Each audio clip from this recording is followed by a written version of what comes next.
Washington, there is one outlier amid all the gloom of President Donald Trump's cratering poll numbers this summer: public approval of his handling of the economy.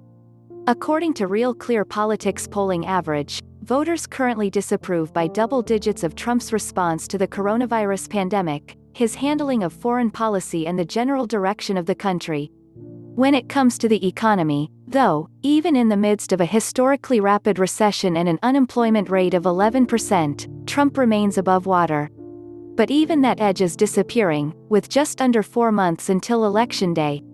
New polling released Wednesday by CNBC Change Research found that only 46% of likely voters approved of Trump's handling of the economy, versus 54% who disapproved. The poll also showed a dramatic shift over the past 2 weeks in how independent voters grade the president's handling of the economy.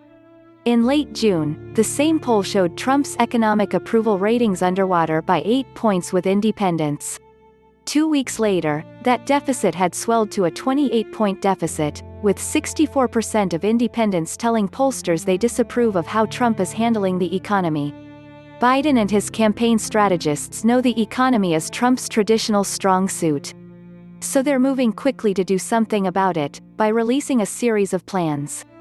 The first is a Buy American platform that takes the fight to Trump's economic nationalist turf.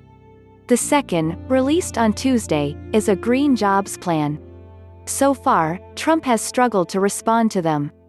After the Buy American plan was released last week, Trump claimed that Biden's proposal ripped off his own policies while also going too far left.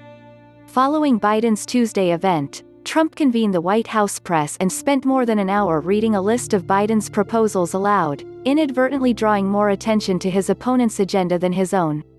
Trump's mixed-up messages are not isolated examples of the president getting caught flat-footed. Instead, they reflect a broader failure throughout Trump's political universe to craft an economic platform for the president to run for re-election on. Such a plan could come from Trump himself, much like the bulk of his 2016 campaign economic platform did. Alternatively, it could be spearheaded by top White House economic advisors, like the massive 2017 Trump tax cut bill was. The third option is that an economic platform for Trump could come out of his re-election campaign itself. As recently as late May of this year, top strategists for Trump's campaign were reportedly working with the White House on an overhaul of the GOP's official platform to better fit Trump's priorities. As a Republican, economic messaging is your bread and butter, said Christine Matthews, a Republican pollster who has closely studied what messages resonate most with moderate Republicans and independent voters.